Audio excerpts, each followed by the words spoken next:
jemaat Tuhan kategori kami istri, dimanapun kita berada saat ini, kita percaya bahwa kita dalam keadaan yang baik karena Tuhan Yesus kita baik dalam hidup kita. Sungguh kita akan menaikkan setiap pujian kita. Mari kita berdoa. Bapa yang baik, terima kasih. Sungguh indah yang Kau lakukan dalam sepanjang kehidupan kami, Tuhan. Terima kasih Tuhan. Kami tidak bisa membalas setiap kebaikan Tuhan yang Kau berikan dalam kehidupan kami.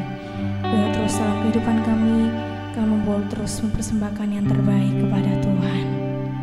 Kami akan memulai Tuhan setiap pujian kami, kiranya berkenan di hati-Mu, jadi dupa yang berbau harum menyenangkan hati Tuhan. Terima kasih Tuhan, hanya dalam nama Tuhan Yesus. Haleluya. Amin. Sungguh indah yang Kau lakukan dalam sepanjang kehidupan kami Tuhan.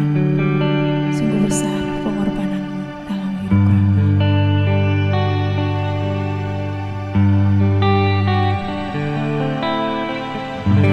Kemanakah aku dapat pergi menjauhi Roh-Mu yang suci, Kau sahabat.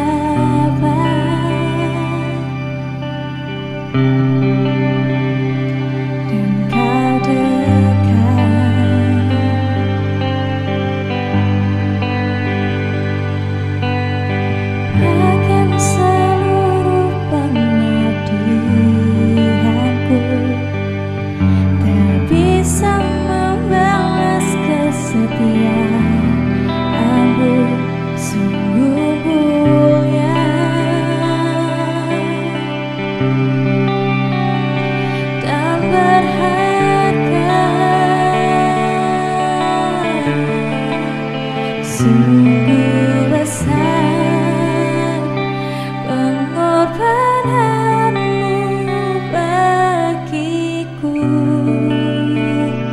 terlalu dalam untuk dimengerti. Sungguh besar,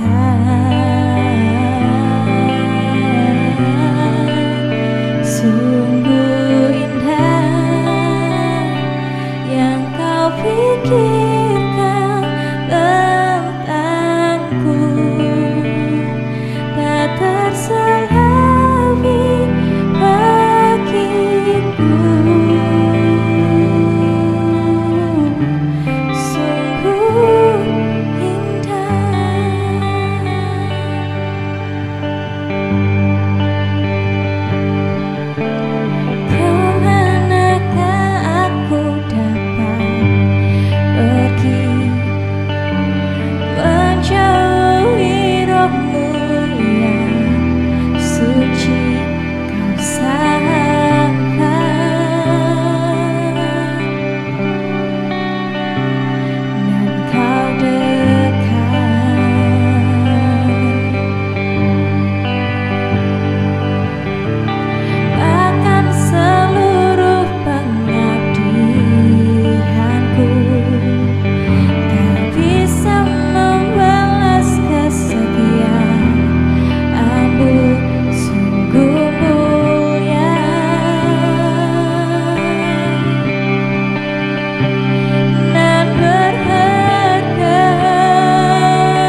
Selamat malam Bapak Ibu yang terkasih dalam Tuhan dimanapun Bapak Ibu berada.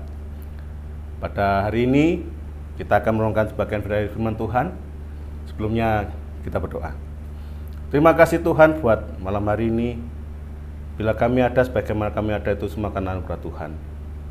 Tuhan, tadi kami akan merenungkan firman-Mu.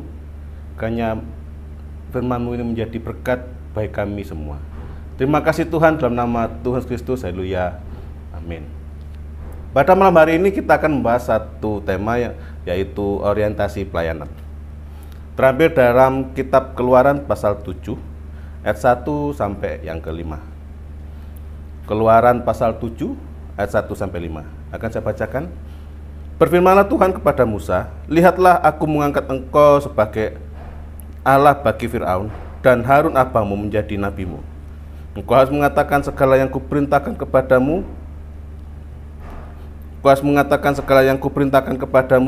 Dan Harun abangmu harus berbicara kepada Firaun supaya dibiarkannya orang Israel itu pergi dari negerinya.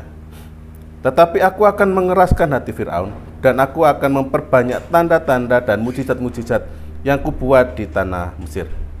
Bila mana Firaun tidak mendengarkan kamu, maka aku akan mendatangkan tanganku kepada Mesir dan mengeluarkan pasukanku, umatku orang Israel, dari tanah Mesir dengan hukuman-hukuman yang berat." Ayat 5.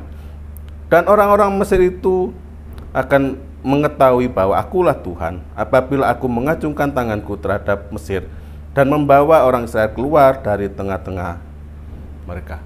Bapak Ibu yang terkasih dalam Tuhan, ini merupakan pengutusan Musa yang kedua kali. Setelah pengutusan yang pertama, Musa menghadap Firaun dengan membuat tanda mujizat, tongkat menjadi ular, dan karena pertemuan antara Musa dengan Firaun, efeknya adalah orang Israel justru diperberat.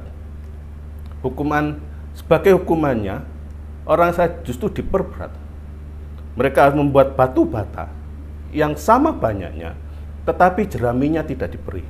Jadi ada satu bahan yang tidak diberi oleh Mesir. Justru ini memperberat orang Israel dan mereka mengeluh karena gara-gara Musa menghadap Firaun, mereka pekerjaannya semakin berat. Nah, Bapak Ibu yang terkasih dalam Tuhan, ini merupakan pengutusan Musa yang kedua.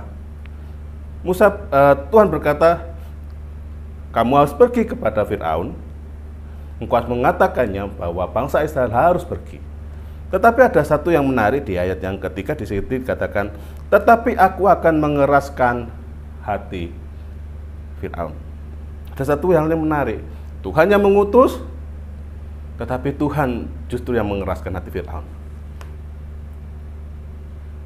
Sekali lagi, Tuhan yang mengutus Musa menghadap Firaun supaya bangsa Israel ini keluar dari tanah Mesir. Tetapi Tuhan mempunyai keputusan yang lain, yaitu Tuhan akan mengeraskan hati Firaun. Pertanyaannya adalah, justru ini merupakan sebuah hambatan yang serius kepada Musa. Karena Musa tidak bisa mengeraskan hati Firaun, tapi Tuhan yang akan mengeraskan hati Firaun. Tuhan yang menyuruh, Tuhan yang mengeraskan hati Firaun. Tuhan yang memberi tugas, Tuhan justru berkehendak yang lain. Pertanyaannya adalah, mengapa Tuhan memutuskan mengeraskan hati Firaun? Kalau kita lihat tanda-tanda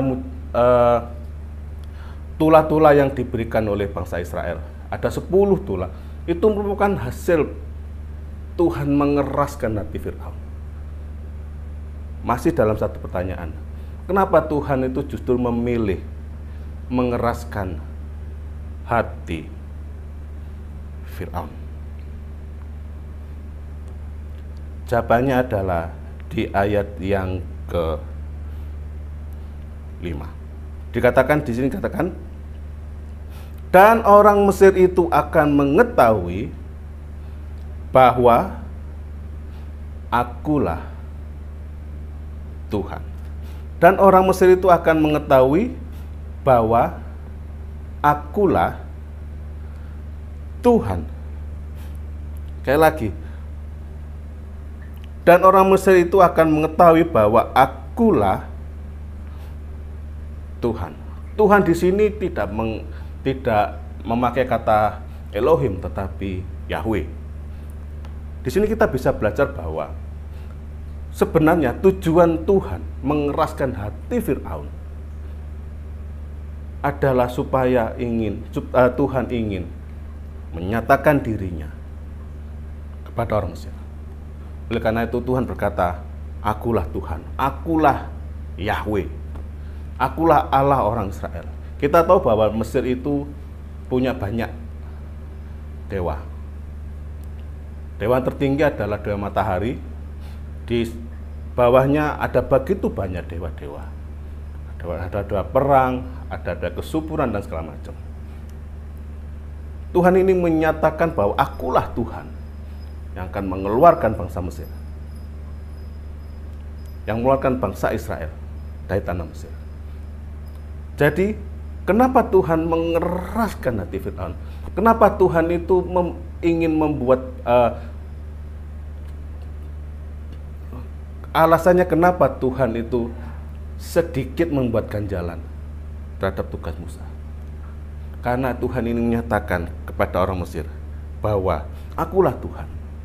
Memang kalau kita lihat apa yang dilakukan oleh Musa itu tidak mudah. Ketika Musa menghadap Firaun, ada begitu penolakan. Dan ketika penolakan itu dilakukan, tulah itu muncul. Senantiasa muncul sampai 10 tulah. Bapak Ibu yang terkasih dalam Tuhan, dari sini kita bisa belajar bahwa orientasi pelayanan kita itu ternyata bukan hasil. Karena kalau kita ngomong hasil, pasti kita akan cenderung sombong.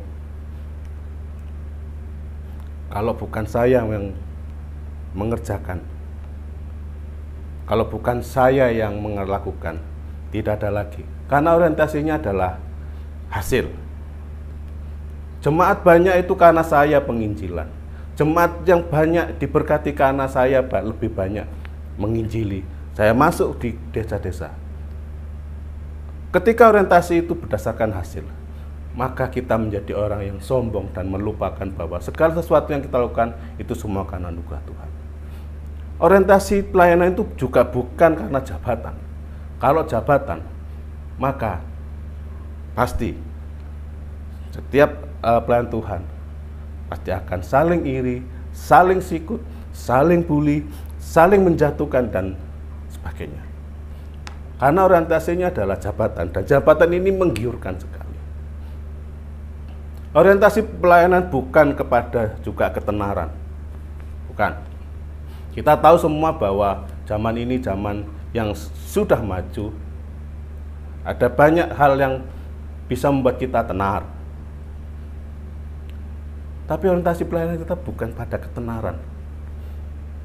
Karena ketenaran kadang-kadang membuat kita terjebak dalam satu kesombongan. Yesus pernah dijadikan raja oleh orang banyak. Apa yang Yesus lakukan? Justru dia menyingkir dari orang banyak itu. Bukankah enak menjadi tenar? Bukankah enak menjadi terkenal? Dimanapun kita berada, kita dikenal orang. Orientasi pelayanan bukan kepada ketenaran. Kalau bukan jabatan, kalau bukan hasil, kalau bukan ketenaran, pertanyaannya adalah orientasi yang benar pelayanan adalah apa? Lalu apa dong? Orientasi pelayanan adalah melakukan apa yang sudah Tuhan percayakan kepada kita. Musa disuruh Tuhan menghadap Firaun, mengatakan bahwa bangsa ini harus keluar beribadah menuju satu tempat yang bernama Kanaan. Tempat ini tempat yang sudah Tuhan janjikan. Langkah selanjutnya apa yang terjadi? Musa tidak bisa mendatangkan tulah. Musa tidak bisa mendatangkan tulah. Musa tidak bisa membelah lautan. Musa hanya bisa melakukan apa yang dia kerjakan, yaitu menghadap Firaun, memimpin bangsa Israel. Setelahnya itu Tuhan yang beracara. Jadi orientasi pelayanan itu bukan kepada ketenaran, bukan kepada jabatan, bukan kepada hasil, tetapi melakukan apa yang Tuhan percayakan pada kita. Ketika kita menjadi pemusik, jadilah pemusik yang takut akan Tuhan. Mainkan musik dengan takut akan Tuhan. Mainkan musik karena untuk memuliakan nama Tuhan. Ketika kita menjadi pemuji, nyanyikanlah pujian untuk pengakuan nama Tuhan. Ketika kita berkhotbah, berkhotbahlah sesuai dengan apa yang kita pelajari. Seorang pemuji, seorang pemusik tidak bisa mendatangkan hadirat Tuhan. Tidak bisa mengajak orang itu merasakan hadirat. Itu bukan tugas mereka. Tugas mereka adalah mengajak umat Tuhan untuk menaikkan pujian. Selebihnya bagian Tuhan. Selebihnya adalah bagian Tuhan. Seorang pelayan Tuhan bukan menjadi tenar. Seorang pelayan Tuhan bukan orientasinya bukan jabatan, tetapi melakukan kehendak Tuhan. Saya teringat dengan perkataan Yesus yang mengatakan bahwa makananku ialah melakukan kehendak Bapa. Jadi Bapak Ibu yang terkasih dalam Tuhan, orientasi yang pelayanan yang benar adalah melakukan apa yang Tuhan sudah percayakan. Ketika kita menjadi seorang penginjil, menginjillah dimanapun mereka berada, dimanapun Bapak Ibu berada. Bapak Ibu yang terkasih dalam Tuhan, hari ini kita belajar bahwa orientasi yang benar bukan pada jabatan, bukan kepada hasil, bukan kepada ketenaran, tetapi melakukan kehendak Tuhan. Selebihnya kita serahkan ke dalam tangan Tuhan. Selanjutnya kita serahkan ke dalam Tuhan. Nanti Tuhan akan berkarya. Karena kita sudah melakukan apa yang menjadi tugas kita, Tuhan akan melanjutkan pekerjaannya. Tentu yang menyertai kita adalah Tuhan yang dahsyat. Mari kita berdoa. Terima kasih Tuhan, pada malam hari ini kami bersyukur kami boleh mengerti bahwa orientasi pelayanan kami adalah untuk melakukan apa yang Tuhan sudah percayakan pada kami. Tuhan, ajar kami untuk senantiasa menyenangkan hati Tuhan. Terima kasih Tuhan, terima kasih. Inilah Tuhan doa kami peraskan dalam nama Tuhan Kristus kami berdoa. Amin. Selamat malam, Tuhan berkati.